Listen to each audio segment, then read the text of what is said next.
Hello everybody and welcome back to Starmain, yapping about D&D stuff, part whatever. As you can see from the title, I'm going to be going over the maybe official supplement, Astarion's Book of Hungers. It's published by Wizards of the Coast, so I'm assuming that all the character stuff in here is official material that I can then use for my games and stuff.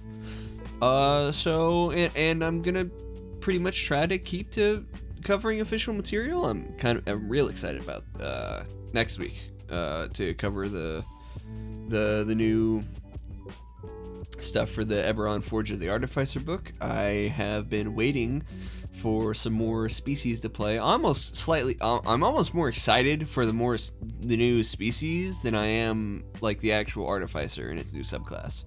Almost, because like we didn't get any new species or anything in the Forgotten Realms book. Granted, Forgotten Realms just has the normal stuff, but they could have given us like some updated versions of, I don't know, like the Blizzard folk or something. Or give me a dog race for once. Please, Wizard of the Coast, give me a dog race. How do we have a hippo, a freaking elephant, like multiple bird people, multiple cat people, and freaking monkeys, and we still don't have an official like dog race? What's going on? No canine race here. Dog species, I mean, sorry. It boggles my mind that we do not have some kind of canine species yet. I really want them one. Anyway, all that's kind of just me rambling. If you happen to enjoy yourself, please, like, share the video, subscribe, do all that stuff. At the time of recording, I'm not that far away from 100 subscribers, which is pretty cool. And I would be very thankful if anybody wants to help me get to that. Because that's about 10% to the way of being monetized. I need like 1,000, I think. Yeah. And then a few other things, but yeah, it's slowly but surely. I'm just here having fun. I am very thankful for anybody that wants to join me on the process, but I won't ramble too much longer. So for the Astarion Book of Hungers thing, since the character options are just one species and a bunch of feats, I'm not going to split the video between them since it's just one species, So I'm just going to cover the species and then the feats. And we're going to do that right now. So, the one species we get here with the Astarion little supplement book thing is the Dhampir from Van Richten's Guide to Monster Hunting or something. I forgot exactly what that book is called. But it was one of the Gothic lineages, and now we've got it as a species properly. And I absolutely love the Dhampir. It was like mechanically one of my favorite species just because it's cool. And not because I particularly like vampires or anything. I mean, you see me here. I'm a canine. I pick werewolves over vampires about any time, but vampires are still very cool, and I love the Dhampir. So what a Dhampir is theoretically, a Dhampir could be any other species: dragonborn, elf, human, dwarf, whatever. You can kind of make them look however you want, but they are somebody who is partially vampire or is like a vampire spawn that has autonomy. So, I mean, you can have your Dragonborn be a vampire. You can have, your classic human be a vampire. But a Dhampir is not a full vampire just yet. Sorry. They are partial vampiric, so they have some vampire powers. And speaking of vampire stuff, this entire book and this entire little supplement and all the feats are going to be vaguely vampire related. From my understanding, I did watch a video on all the feats, but this is also going to be me kind of reacting to them live-ish because I haven't taken a longer gander at them outside of that one video I watched. But anyway, back to the Dhampir. So, as a Dhampir, you get to be, your creature type is humanoid. You can be medium or small, depending on, you know, what you want for your character thematics. You do get a 35-foot speed, which is also great. A little bit faster. You have dark vision out to 60 feet, vampire stuff. This is one of my, honestly, I would play Dhampirs just for this. Is spider climb. You get a climb speed equal to your speed, and whenever you reach character level 3, you can move up and down across vertical surfaces and along ceilings while leaving your hands free. I think you can have so much fun with this like type of movement for a character, any character, barbarian, you know, raging bloodlust vampire, going up walls you can't fucking escape, going down from the ceiling like fucking Batman. Freaking, you could be a spellcaster, and you know, you get up on walls and stuff to keep yourself safe and out of reach of things. That could be very interesting, huh? I'm gonna have to think about that more now that I'm thinking about it. Sorry, as y'all might know, I tend to when I start getting a character idea, I have to start yapping about it. So I don't know. Maybe I'll have to think about. I'll have to think about it. I'll have to think about that spider climb. I'll have to think about getting like some kind of wizard or sorcerer or something, where they're like climbing on like trees and walls and ceilings and stuff to keep themselves out of range of whatever's coming to fuck with them. But anyway, you also get Trace of Undeath, which is resistance to necrotic damage. Necrotic damage is, I think, is pretty, like, it's not uncommon. It's not uncommon to come across necrotic damage, like a lot of things do necrotic damage. And damage resistance is a damage resistance, even if it's not like a more common one. The next one is the Vampiric Bite. When you use your unarmed strike to deal damage, you can choose to bite with your fangs. You deal a piercing damage equal to 1d4 plus your Constitution modifier instead of the normal damage of an unarmed strike. In addition, when you deal this damage to a creature, it isn't a construct or an undead, you can empower it yourself in one of the following ways: Drain or Strengthen. Drain is you regain hit points equal to the piercing damage dealt. And then Strengthen is you gain a bonus to the next ability check or attack roll you make within the next minute. The bonus is equal to the piercing damage dealt. You can empower yourself with this trait a number of times equal to your proficiency bonus, and you regain all expended uses when you finish a long rest. So, yeah, you can kind of lifesteal a little bit. You can also siphon some strength, which is all good and dandy. The bonus is equal to the piercing damage dealt. That could be pretty strong if you make a big bite, because it's a D4 plus your con mod, which, depending on what kind of character you're playing, could be max of like 8, 9, max of 9. Because if you had a 20 on your Constitution and you roll a 4 on the D4, it could heal yourself 9 damage or give you a +9 to your next ability check or attack roll. Pretty solid, pretty not bad. Especially because the new rules on this is whenever you use an unarmed strike to deal damage, you can replace it with one of these vampiric bites. So if you were like a monk, or if you were a vampire monk or something, and you're making a lot of unarmed strikes, right? So you could replace one of these with this and get strengthened and get a big bonus to your next attack and whatnot.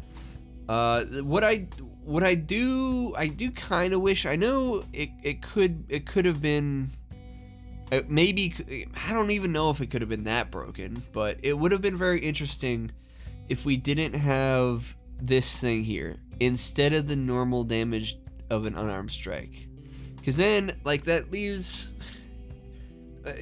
I'm thinking like a vampire monk or something here. Like, I wish you could just replace one of your unarmed strikes with a bite and then deal the damage of an unarmed strike, and so that it could have ways to build around it to get to drain even more HP and to give yourself an even higher like bonus to the next ability check. I understand that could have been pretty strong right? On some characters, like a monk or something, like I'm saying. Because and you can use it as proficiency bonus. So like you could theoretically, if you could increase the damage, the piercing damage somehow. Because the only way to get to scale either of these is to somehow add more piercing damage to this bite, right? You have to I'm sure there's some way to go about that, is to increase the amount of piercing damage you deal with the bite. Maybe Hunter's Mark? Maybe Hunter's Mark? Yeah, I think so, because you can use Hunter's Mark with unarmed strikes, I believe.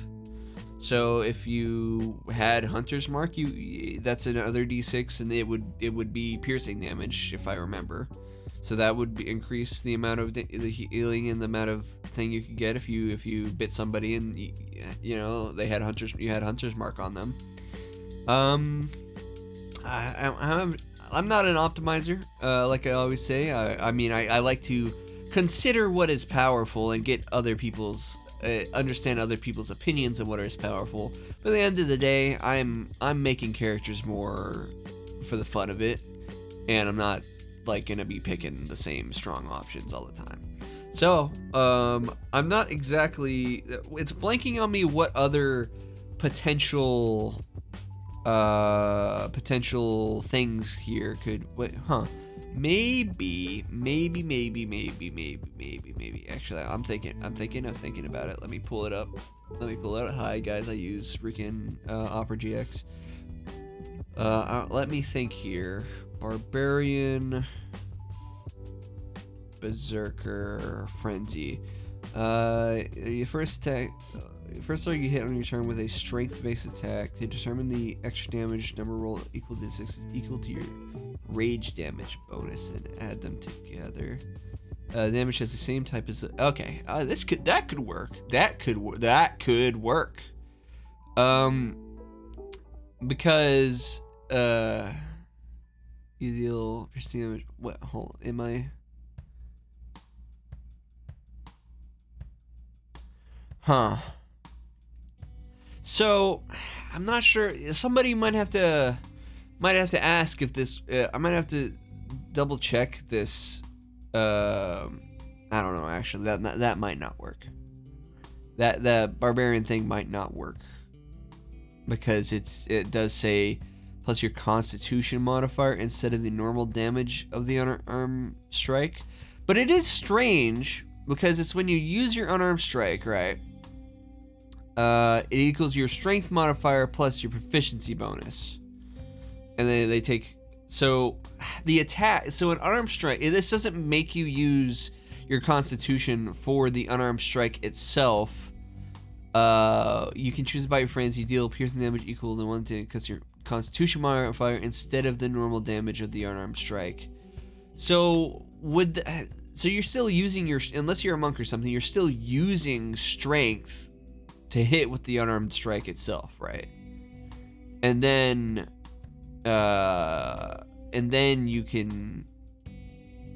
you deal the Constitution modifier instead of the normal damage for the unarmed strike. So I'm not sure if it would count as a strength-based attack. I mean, you are the first target you hit on your turn with a strength-based attack. Because maybe that would work. Maybe. Because the unarmed strike is a strength-based attack. And then all this needs is extra damage with a strength-based attack. So to actually hit with the unarmed strike, you're using strength, right? On for the vampiric bite, unless you're a monk or something, or using another stat through some means. It's through using another stat of some means. And then so maybe you could add the extra frenzy damage if you were a Berserker Barbarian? Possibly. Possibly? Maybe. Maybe. I'm not sure if that I'm not sure the ruling on that. I might need some, if any of you guys know some people, I don't know. You could let me know in the comments if you what you think. Because the unarmed strike itself is a strength-based attack. Frenzy just requires you deal extra damage when you hit on your turn with a strength-based attack. So you would be hitting with an attack using your strength, even though you then replace the damage roll with a D4 plus your con mod. For instead of the normal damage of an unarmed strike. But then could you still add the extra damage from frenzy? Because that could be interesting. Making a like a Dhampir barbarian and like a that goes into like a blood frenzy, and they make a lot of bites and they heal themselves and get a bunch of that I might have to think about that for a character. That could be very interesting. Could be very interesting. The best part, I'm glad that is whenever you use an unarmed strike and deal damage, you can choose to bite with your fangs. You deal piercing damage equal to. Yeah, I don't know if that combo would work. Another thing, but since it is when you use your unarmed strike and deal damage, another thing that would work with is where is it? I'm pretty sure it would work with the Dance Bard. When you spend your bonus, you can make one unarmed strike. Yeah, this could work with the Dance Bard as well, if you wanted to make some kind of dancing vampire, I guess. This just replaces an unarmed strike. It doesn't require you to make any kind of, it's just whenever you use an unarmed strike. So there are ways to have this be funky, where you could use it with the Dance Bards, like bonus action. Whenever they use their Agile Strikes feature, you could use this. And then like you could bite people sometimes and give yourself a little healing or a big bonus on your next ability check. How effective any of this shit is that I'm thinking of, by the way, don't fucking know. I really don't. I don't know. I'm just me. I just like to think of like ways I could use this. I really think that the frenzy thing should be able to work. I think it should be able to work. I think it should be able to work. At least I don't think it would be that busted. I mean, it would be probably a good decent amount of strength, maybe. Because it's a D4 plus your con mod on a barbarian, that your con mod's probably going to be pretty alright. And then you add the extra frenzy rage dice on there. Plus your rage bonus, right? Plus your rage damage bonus, what might apply here too. I think maybe it's weird because the wording is you deal equal to 1d4 plus your Constitution modifier instead of the normal damage of an unarmed strike. So, but that just replaces the damage of the unarmed strike itself. Does this happen before you start adding modifiers to it? I don't know. I am not an expert. I would have to ask. I would have to pose the question to people if they think this works in the way that I think it does, because it's still an unarmed strike, unless you're a monk or a dance bard, is still a strength. You're still using your strength to hit, right? And then this just replaces the normal damage of an unarmed strike. But then do you add the rage damage and the frenzy damage after that? I don't know. But that's the thing. That's the thing. In any case, at the end of the day, I think there are ways to build around this somehow, because it's using unarmed strikes to deal damage. So I think there's feats that mess with unarmed strikes and whatnot, and stuff. But it just, the wording gets a little strange because of this word instead. Because of this word instead of the normal damage of an unarmed strike. I'm not exact. I would hope that like people could rule that way to just because it's cool. I think leaning into that stuff and making like build options like that is interesting. So I would probably allow that kind of ruling in a game of mine or something like that. But anyway, great art, of course. We like vampires. We're gonna move on to all the feats now, and there's a decent list. It's a solid list. It's not as many as I had to cover in the Forgotten Realms stuff, but I'll still be here for a little bit. So on to the first 3 origin feats. We have Tireless Reveler. Whenever you ally you can see within yourself expends a heroic inspiration. You can gain heroic inspiration if you lack it. You can use this benefit equal to proficiency bonus time, short or long rest, blah blah blah.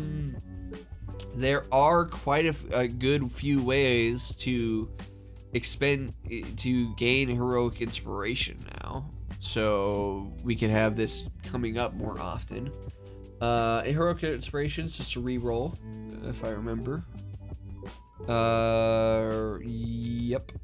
It is just a reroll. A reroll is can be solid, can be good, can be shit. It just gives you another chance.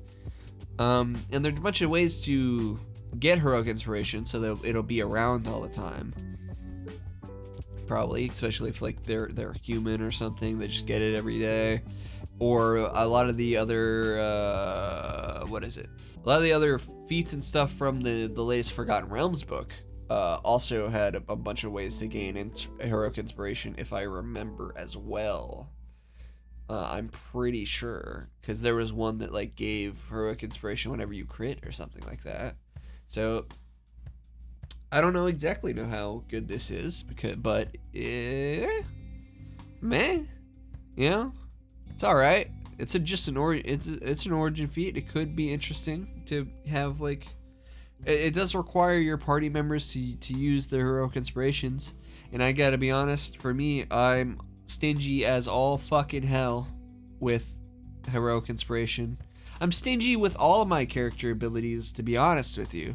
I don't know why.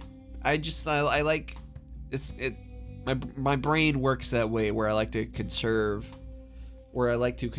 my abilities and whatnot.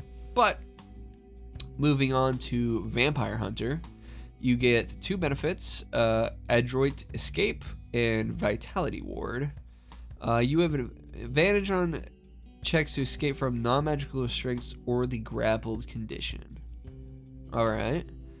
And whenever you take necrotic damage, you can use your action to mitigate the damage. Roll number d6 is equal to your proficiency bonus. Add them together. Reduce the necrotic damage dealt you take by this total. Once you use this benefit, you can use it again. You can't use it again until you finish a short or long rest.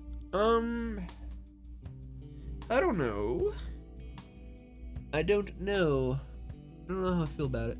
I think Vitality Ward is a pretty niche thing, because depending on I imagine if you take Vampire Hunter, you're gonna be basing your character around vampire hunting, because to get this feat you have to have, what is it, the Vampire Survivor? You have to have Vampire Survivor. You have to take this, or I mean, I guess you could take the feat at any time you got an ASI as well. If you really wanted it, you could. Is that worth it? I don't know. I think this is interesting. You have advantage on checks to escape from non-magical restraints or the grapple condition. You could use that for some kind of. You can use that part of the feat to have some kind of like escape artist character, like a magician or something, you could use this feat to lean into that kind of vibe, I suppose. I'm not sure if that would be worth taking a feat. It could maybe be worth taking the background to then get the feat, if that's the type of character you wanted to make, because like you could be a the feat is the background is vampire survivor, so maybe you were in like a carnival or something as like one of those escape artist magicians, and the carnival was run by a vampire that like tried to hit you, tried to do shit to you and stuff. That could be an interesting character idea for like a, I don't know, like a rogue or something. I don't know, like a arcane trickster rogue, you know, they do the they're escaping stuff. I don't know. That's where my mind goes for in terms of like the flavor. The actual mechanics of this is all right, I suppose. It's just an origin feat. They're not meant to be like too incredibly strong, even though some of them are. Like Alert's pretty good. Tough is pretty good. But anyway, on to Vampire's Plaything. You get 3 benefits. You get Decanting, Timely Retreat, and Vampire Connection. When you finish a long rest, you can create 1 potion of healing or an antitoxin as long as you have an empty vial or flask. These liquids evaporate when you finish another long rest. That's pretty solid. That's not too bad, especially early on. Early on in a campaign, just like having a free potion of healing every day. That's not bad. That really is not. It's most certainly not that yeah, no, that's not bad. That is not terrible. Because even though normal basic potion healing isn't a lot of healing, but it's just like who's gonna not want a potion of healing around? It's just free every day, so I don't think that's that bad. Timely Retreat. You can take a bonus action to take the dash action or the disengage action. You can use this benefit a number of times equal to your proficiency bonus, and you recover all expended uses when you finish a long rest. That is also not terrible for a character that doesn't get these. I mean, rogues and monks get to do this for free without having to expend their proficiency bonus or anything like that. But other characters like a fighter or something, or you know, spellcasters, they don't get to usually do this without spells like Expeditious Retreat or something like that. So that could potentially be very. I mean, getting bonus action dash a few times a day could really help you in a combat. I could very easily see that being interesting, or pretty good. Disengage is also pretty solid. And it scales with you, you're gonna get a good few uses of this. Definitely not terrible. Definitely not bad. And then Vampire Connection. The DM determines the fate of your form of Vampire Master. While you and your form of Vampire Master are on the same plane of existence, the vampire can communicate with you telepathically, and you can choose to allow the vampire to perceive through your senses. That is interesting.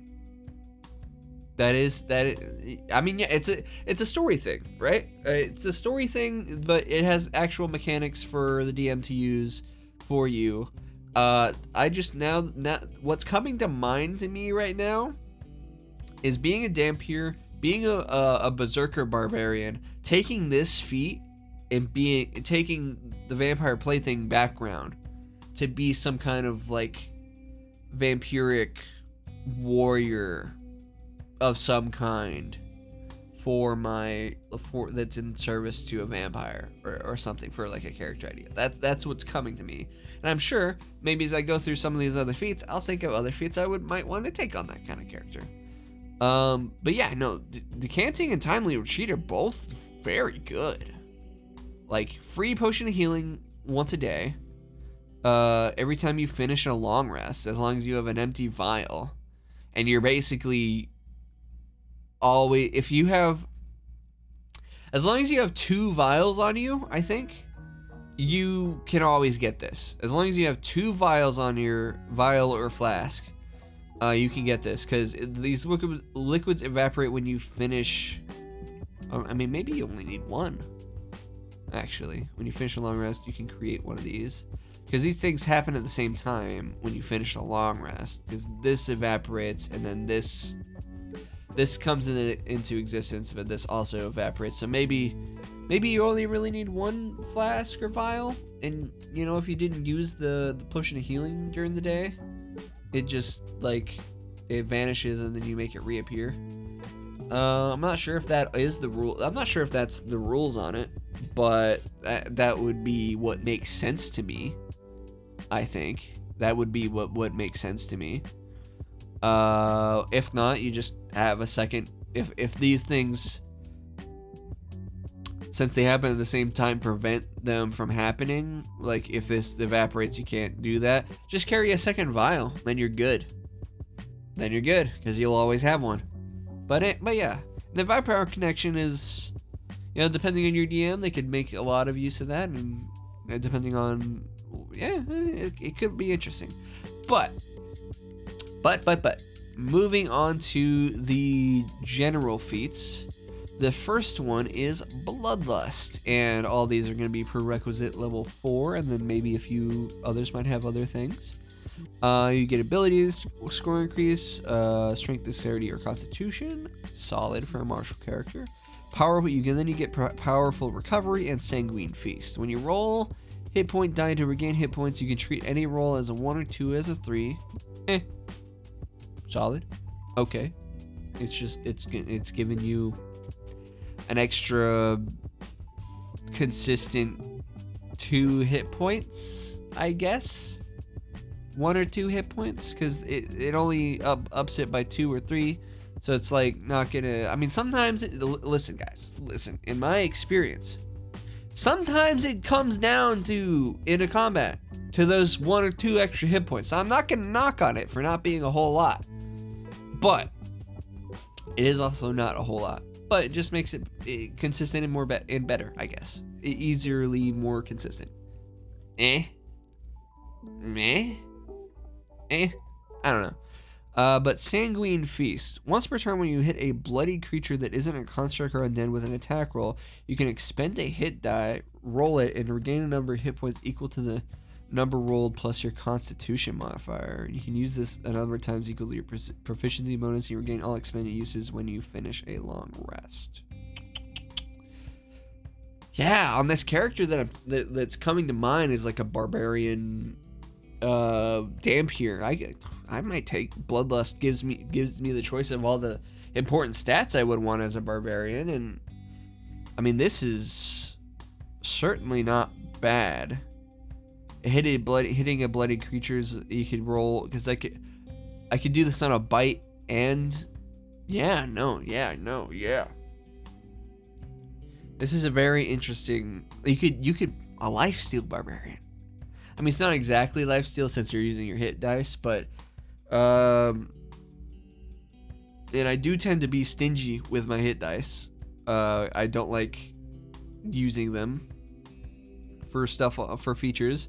They have been adding a lot of things that let you use your hit dice more actively, because normally if you don't, like if you just have 1 combat a day or 2 combats a day, and then just go straight into a long rest each day, which does happen in my games. Just sometimes you just don't take a short rest, so those hit dice remain unused. I know, yeah, this could be good. This could be good on like a barbarian or something. On this like vampire barbarian that I'm stewing over in my brain. I'm gonna have to keep that one on lock, because now it's actually very interesting to me to try to build this kind of character. I don't know what I would do for their story just yet, but I can't. Whenever I build characters and stuff, sometimes the story comes first, and sometimes the mechanics come first. Like a cool way to play, or a cool like build I want, and then I build out the story around them, or I build. Yeah, that's just how it goes. But now Bloodlust seems good. Seems alright.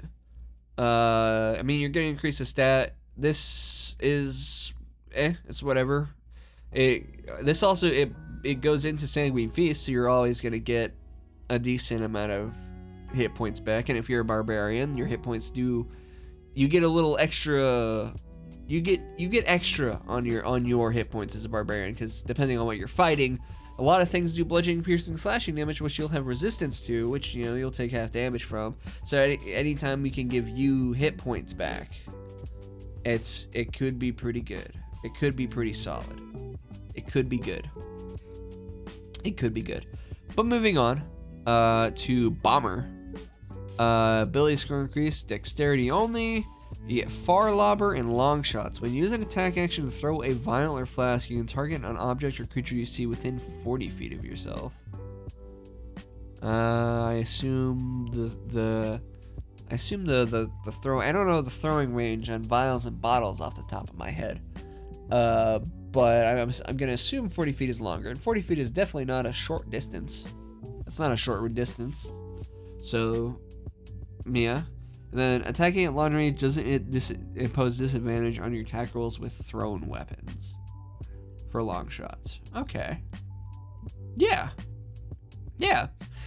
I mean, ignoring the vial or flask things, like taking this on a thrown weapon build character could not be bad if you're throwing a lot of darts and stuff.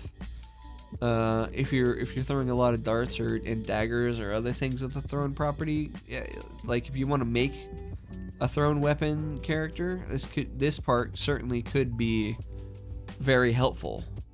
And then I don't know what comes to mind to me is maybe like a fighter or a rogue, like a rogue.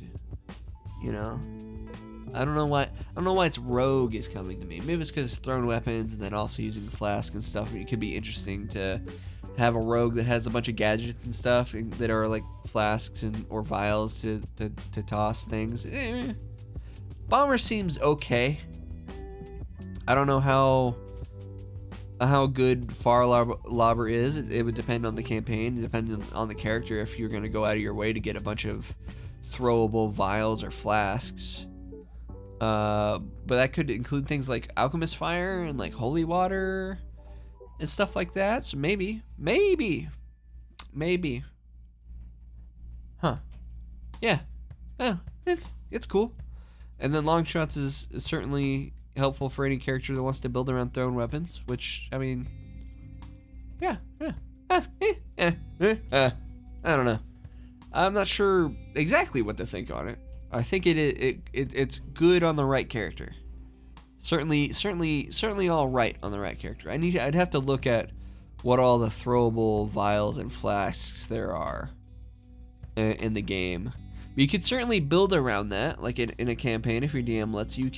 You could start like making your own little fire bombs and molotovs and shit like that on a character like this, and just have like a non-magical character that has a bunch of gadgets and stuff that they can throw. Could be interesting. It could be interesting. But onto Coiling Mists, I think. You get ability to score or increase. It's one of the mental stats: wisdom, intelligence, or charisma.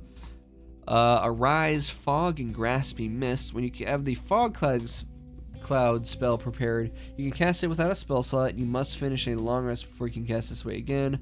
And you can also use it with any of your spell slots and your blah blah blah, all that normal stuff. You always get fog cloud. Whenever you cast fog cloud, non-magical flames in the spell's sphere are extinguished, and characters other than you and your allies have their speed reduced by 5 while in the spell's sphere. 5 feet is pretty short. It's a pretty short thing. That's a pretty short, like, not a lot amount of speed to reduce. I don't know. And Fog Cloud can be a good spell in the right situation, but you got to be careful with it because it really can mess with your allies. It really can mess with your allies' vision if you and yours. It's not like darkness. It can mess with your vision, mess with other people's vision. I don't know. Coiling Mist doesn't seem too great. What does come to mind to me is there are a bunch of ways, like difficult terrain and other like things like Spirit Guardians, which reduce people's speed by half and stuff like that. This Grasping Mist does stack with them. Like this would be a lot better if it just gave it difficult terrain while inside the mist, while inside your fog cloud. Fog Cloud's already a not bad spell, but you put difficult terrain in there too, or something like that. That could be really good. That could be really solid. Like it could have turned it into a pretty solid, still niche for the situation, but like really good spell to have. But because it just reduces their speed by 5 feet, that it does stack with other things like difficult terrain.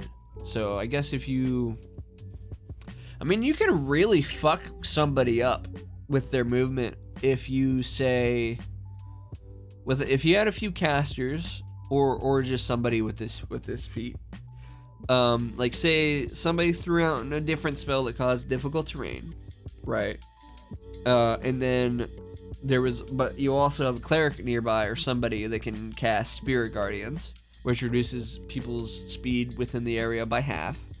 And that stacks with difficult terrain, because now they're in difficult terrain, and then their speed is reduced by half, and then somebody else, if they're in the Spirit Guardians, and then somebody else could throw down the fog cloud and reduce their speed by an extra 5 feet, which could that's a lot of. It is an AoE, so that's a lot of. Usually spells like that are AoE, so I don't know. That's the combo I can think of. So then they have to spend twice as much movement to go anywhere. They have their speed reduced by half by Spirit Guardians, and then they have their speed reduced by another 5 feet with Coiling Mists. Oh, you know what? I also thought of something else. There are a lot of things, like there's like the slasher feat. There's like the okay. I could see taking this on a martial character too now. Even though it increases a mental stat that could be maybe a paladin.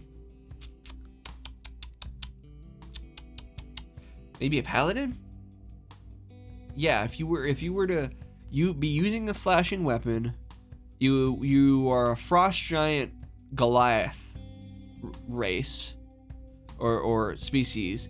If you have the slasher feat, you can reduce their speed by 10 feet. Right? I think it's 10 feet.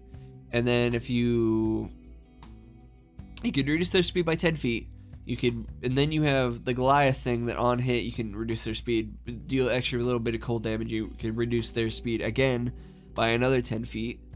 You could also, if you can think of I don't know if there's a slashing weapon with the slow property. I might have to look at that. You might have to look that up. If there's a slashing weapon with the slow property. Whoa, the whip? I think it's the whip. Yeah, I think it's the whip, right? Is a slashing weapon with the slow property. So you reduce their speed by 10 feet, and then you would have this fog cloud that you can drop on them. Reduce their speed by another 5 feet. That could be interesting. How effective is that? Is that worth a fucking feat? I don't know. But that's I like to think of use cases. This does stack with other abilities that reduce speed. So 5 feet is not a lot of speed to reduce, but like you could make it work, especially if this martial character had the blind fighting feature, so they could fight within the fog. That I'd have to consider it. I'd have to think about it. I'll have to keep that in mind. But that's what I can think of for Coiling Mists. On to Delicious Pain, You get 1 score ability score of your choice by 1. That's not bad. And Toughened Flesh. Immediately after you take bludgeoning, piercing, or slashing damage, you can take your reaction to gain resistance to bludgeoning, piercing, and slashing damage until the start of your next turn.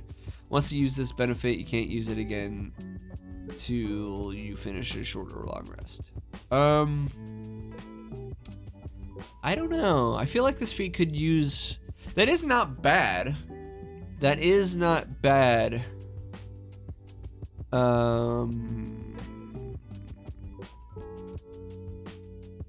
don't know, because it's immediately after you take bludgeoning, piercing, or slashing damage. You can take a reaction again, then gain resist. Oh, oh God, that one sneaked up on me. Fuck. Sorry, guys. Sorry. I don't know what. That sneeze just fucking rushed out. Anyway, I mean, these are like the most common damage types in the game, so getting a resistance to them is good. It is good until the start of your next turn, but it does take your reaction. Whereas, depending on what character you have, I mean, you could use shield or absorb not absorb elements. Sorry, you could. A lot of yawn snuck up on me too. I guess reading is making me tired. I don't know. In any case, you could use the shield spell to just, if you're gonna take bludgeoning, piercing, or slashing damage, usually that's by an attack of some kind, right? Somebody hit you with something. So yeah, it does give you an ability score of your choice. So maybe on the right character? I'm not sure. Maybe on like a fighter or a paladin, I'm thinking. Because they don't get resistance to these generally without magic items or other features. So maybe this might be worth it on like another martial character. Maybe not a rogue or a monk, because they already have reactions that reduce damage. They already have reactions that reduce damage with like deflect blows and uncanny dodge. So I don't know.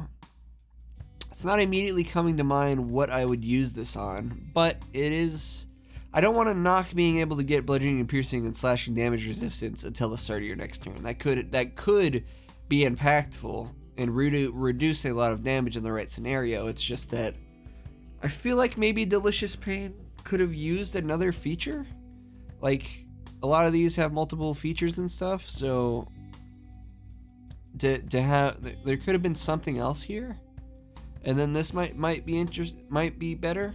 But as it is, I'm not sure what to think about it, because it's just yeah, I mean, it's the effect is good enough that I think maybe you might want to take it sometime on the right character. I think I'm just repeating myself, actually. So I'm going to move on to Lightbringer. We get one of the mental stat scores by 1, and you get Sacred Magic. You learn the light spell and can cast it without material components. If you already know that cantrip, you can learn a different cleric cantrip of your choice. And it's increased by feet. When you cast the light spell, you can emit like the... Oh god, words. When you cast the light spell, you can have the light from the spell be sunlight. Once you use this benefit, you can't use it again until you finish a long rest. And Sun's Healing. As a bonus action, while within sunlight, you can expend one of your hit point dice, roll the die, and regain a number of hit points equal to the roll. Once you can't use this benefit, you can't use it again until you finish a short or long rest. Huh. You know how I feel about hit points, so I kind of be stingy with them, but you know, maybe that's just a me problem.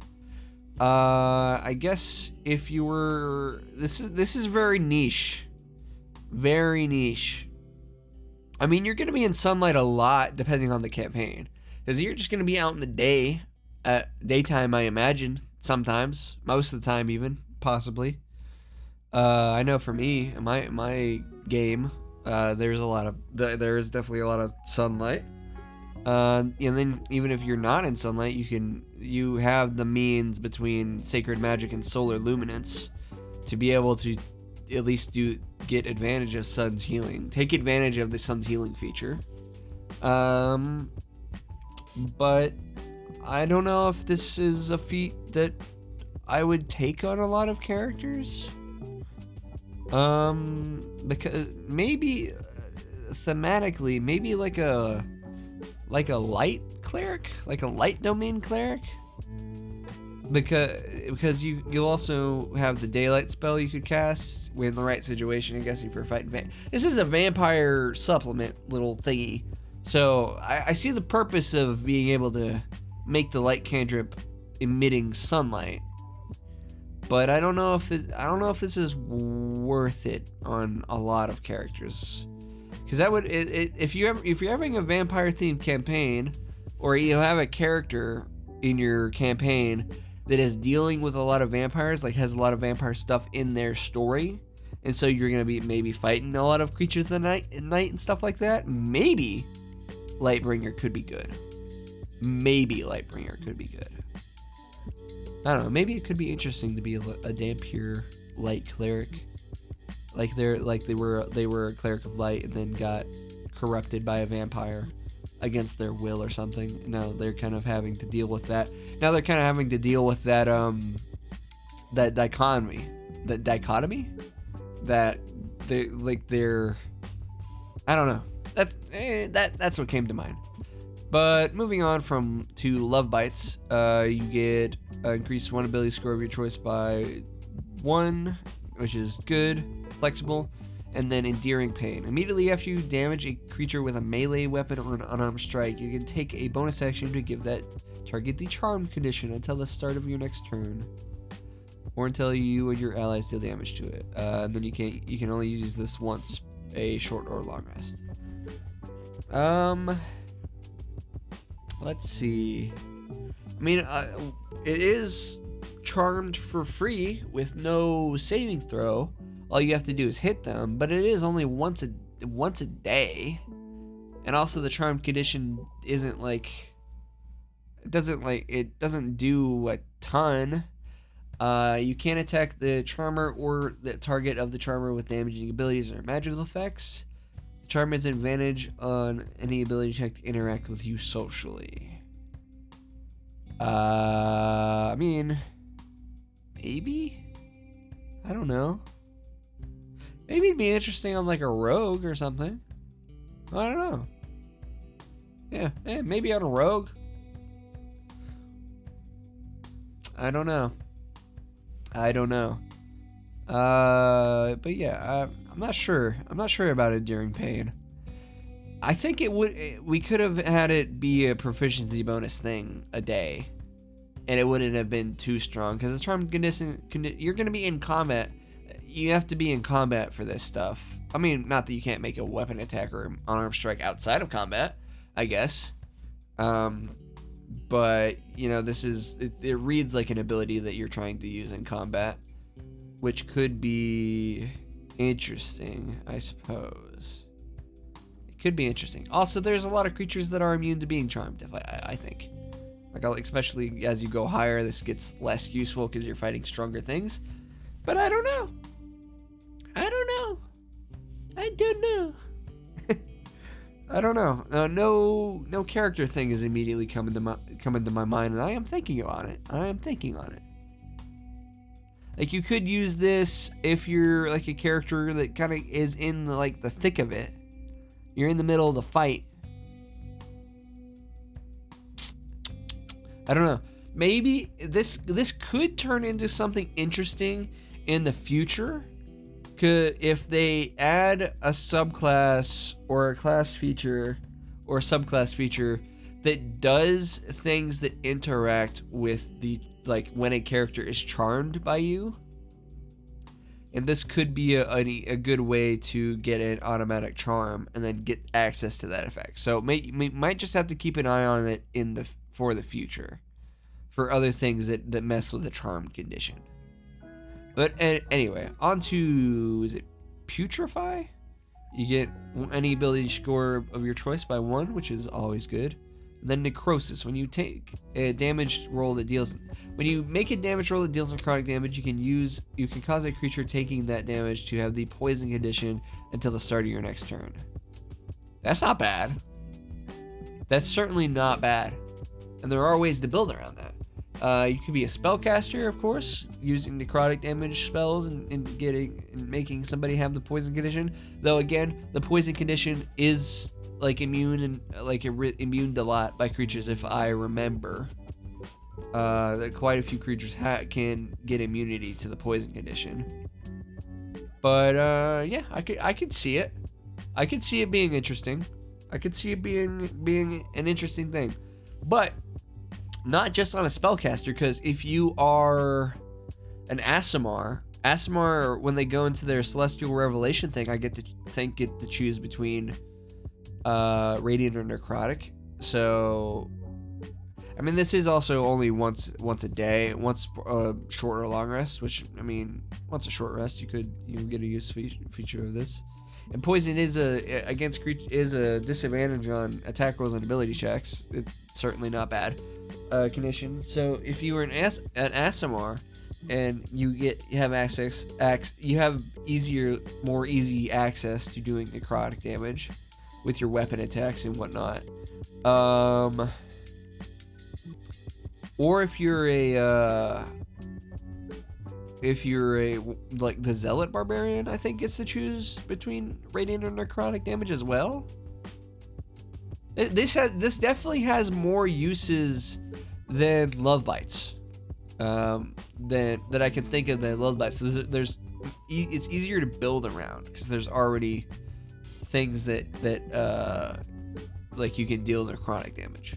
Like an undead warlock or something too also deals a lot of necrotic damage, and it's a flexible feat because it increases whatever ability score you want by 1.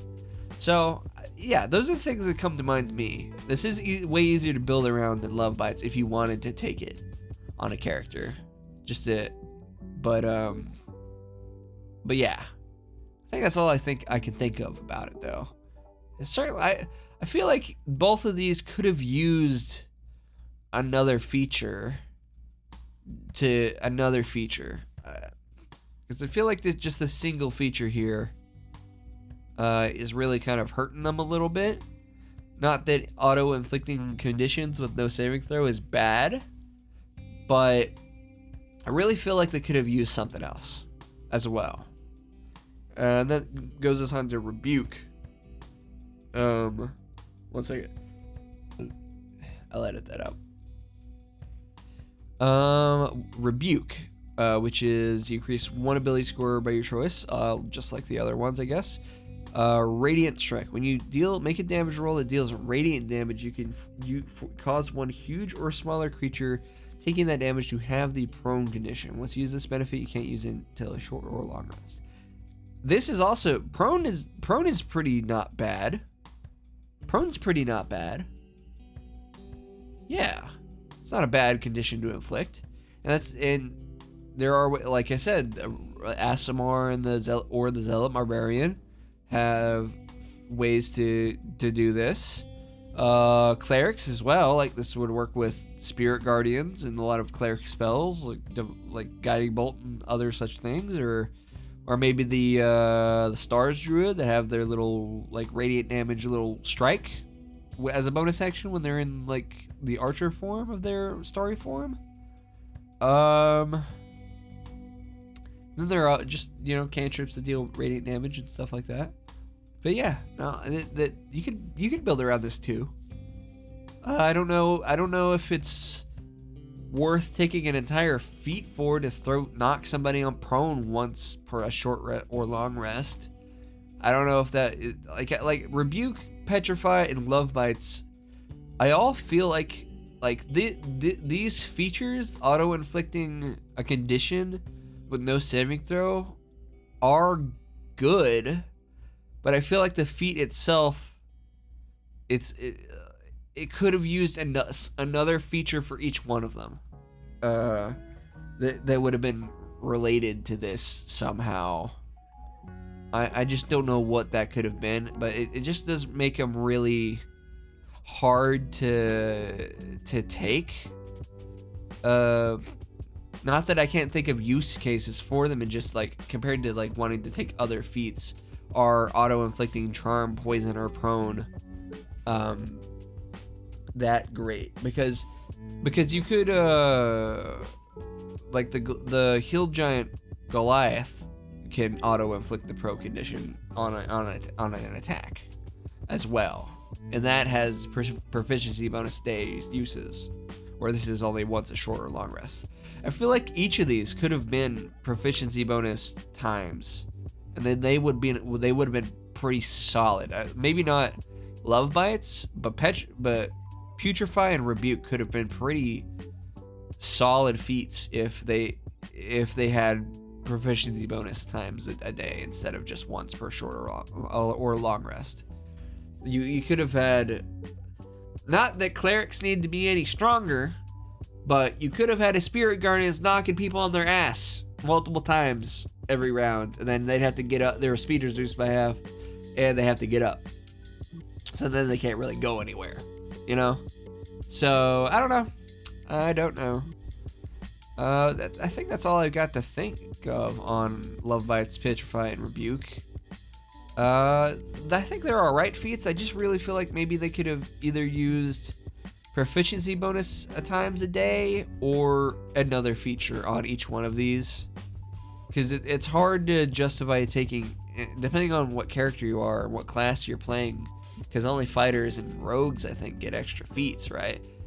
Feats are valuable. There's a lot of competition, yeah, especially like between just increasing your ability score or in general taking a different feat.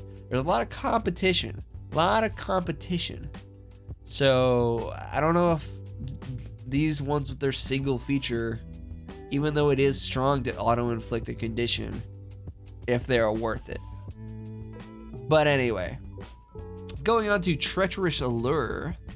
You Intelligence, Wisdom, or Charisma by 1. You get Enchanting Presence, which you always have the Charm Person spell prepared. You can cast it without spell slots, and you must finish it long rest before you cast it again this way, blah blah blah. And Inevitable Betrayal. You have advantage on attack rolls against creatures with the Charm condition. You see, that's what I'm talking about. You could have Love Bites and Treacherous Allure build into each other, like having a character focused around charming shit mid-combat, and then you have advantage on attack rolls of which creatures with the Charmed condition, which, you know, then automatically ends the Charm condition. But I don't know.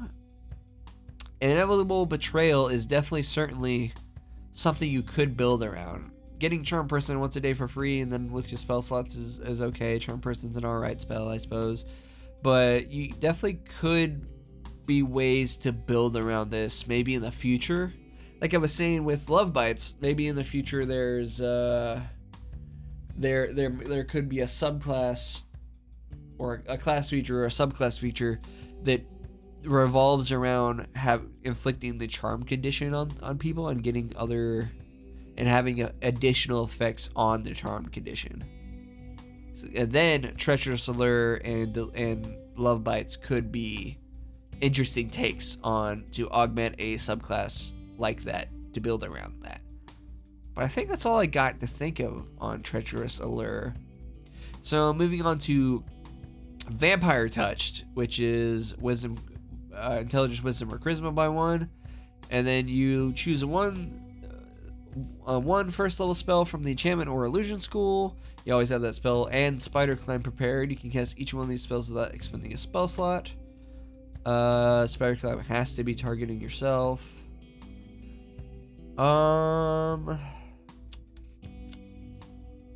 This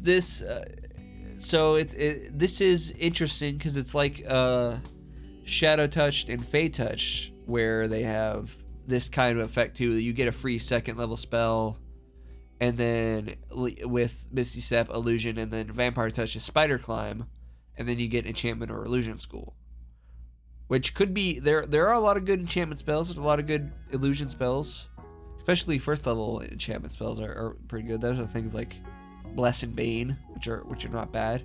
Spider Climb is You have to target yourself, unfortunately. But I don't know. Spider Climb's okay. I would appreciate them adding more touched spells, touched feats, I guess, like various creature touch feats that give you the same effect of a second level spell and then a first level spell from a school of magic. Because I'm just waiting here. Because one of them, it could be interesting to take one of those on a character that theoretically had a X touched feat that had like abjuration or something as one of these, because then you could pick up the shield spell with a character without having the multi-class. I know you could do that with, you know, taking the magic initiate thing, but also you wouldn't get the ability score increase, which is a part of the power here as well, right? Which I guess is also a benefit to these. Each one of these is any ability you score by, but enough about those feats.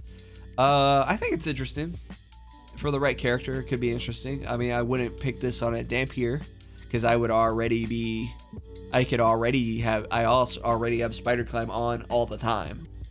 But on another character, maybe there are good enchantment and illusion spells. Anyway, on to the last three, which are the only three epic boons here. You get the Boon of Blazing Dawn. Any ability you score by 1 by a maximum of 30. You have immunity to radiant damage. That's key. We don't get immunities a lot of the time. We really don't. Player characters very rarely get immunity to things. So that could be... I mean, you're level 19 for an epic boon, so the campaign's almost done. If it's not done already. And radiant damage isn't like the most common damage type in the world. But you know, getting an immunity cannot be stated. And that's called Beloved by the Sun. Then you have Blazing Strike. When you hit a creature with a weapon tech, the damage can be radiant or the weapon's normal damage type. Not bad, not terrible. Though at this stage at level 19, you probably have other means of dealing damage. And then you have Burst of Sunlight. Once per turn, when you hit a creature with an attack that deals radiant damage, you can emit bright light to a 30-foot radius from yourself, dim light to an additional 30. This light is sunlight. Okay. Yeah, I mean, fuck vampires. Yeah, I am an aspect of light, motherfucker. I don't know if this is the best epic boon around, but it is interesting for the right character. Like a character that's all built around like light and shit like that. That could be interesting. It could be interesting. As to take this as your epic boon. I wish that this had an additional effect on it of some kind, other than just being sunlight. Because, you know, people are emitting light from like level 1 and 3. 1, 2, and 3. Like the Aasimar can kind of do this, and their little aura damages. Granted, this is a much bigger one. This is 30 foot. This is a 60-foot radius emanation / aura around you of sunlight. Because you get 30 foot of bright light and another 30 foot of dim light, so that's a 60-foot emanation of sunlight around you, which in the right campaign, like if you're fighting fucking Strahd or something, then fuck that guy. Or you find other strong vampires or other creatures. Anyway, moving on to the Boon of Looming Shadows.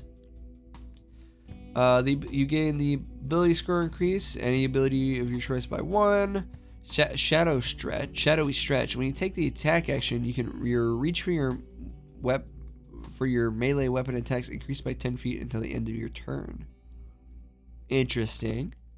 And then Dancing Silhouette. You can take the dodge action as a bonus. Ooh. I mean, again, this is level 19, so the campaign's nearly done. But this could be fun. This could be interesting. Especially if you're already using a reach weapon. because then you get a big reach. Because you get a big solid 10-foot reach of your shadow being able to help with you. Oh man, I can see this being interesting. And then, you know, having an extra, being able to take dodge as a bonus action. Dodge is pretty not a bad dodge. You know, it inflicts disadvantage on attack rolls to you. In what else does it do? And you have advantage on dex saves, so could be good. On the right character, this could be interesting. Like if you're, I would think about Boon of Looming Shadows if you are playing a character that is using a reach weapon, and then getting more reach could be interesting. But anyway, the last thing here is Boon of Misty Escape. Increase your intelligence, wisdom, or charisma by 1.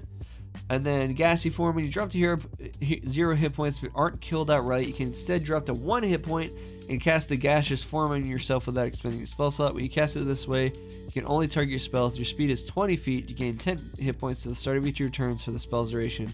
And spell casting ability is the blah blah. Once you use it, okay. You get a free save your life and regeneration ability. Granted, you gotta be careful about being blown away, I suppose. And you only get resistance to bludgeoning, piercing, or slashing damage. But other damage types can still hit you.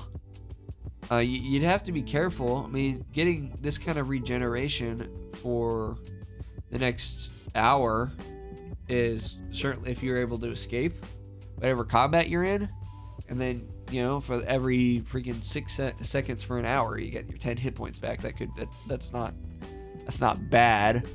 But again, level 19. I don't know if I would take this over other. I don't know if I would take this over other epic boons, because there are other epic boons that are kind of way more impactful than this. Than just casting gaseous form and being able to slip away. But thematic for vampire stuff, it certainly is. You know, vampires always do that thing where vampires can do that thing where they dissipate into gas and then fuck off. But yeah, that is everything. That is everything. So, thank you guys for sticking it out. Listen to me ramble if you like. If you enjoyed it, then you know, feel free to like, subscribe, share, do all that good stuff. I do got my Discord server if you ever want to keep chat with me and, you know, be a part of the community more directly than just watching my stuff. But, you know, that's up to you. I've also got if you want to support me monetarily in any way, I've got my Ko-Fi. You can tip me. I think I have like one membership there for like $1, because I don't think I can give anybody anything like worth more than $1 a month, you know. Maybe one day, whenever I have like some people to help me out with my channel and stuff like that, I could think of things to have other tiers. But for right now, like the $1 tier, just to be like, if you want to be a monthly supporter of me, is perfectly fine, and I might just keep that forever. But we'll see. And if you want to support me monetarily in another way, at the time of recording this video, I'm not too far away from the follower count I need on Twitch to be able to get Twitch affiliate. So if you want to help me out, even if you don't want to catch my streams, it would help me out if you throw me a follow on Twitch. I would appreciate it. Because then, you know, I could get Twitch affiliate and start to make it just a smidge from doing this. But anyway, I hope you've had a good time zone, and I will see you next time.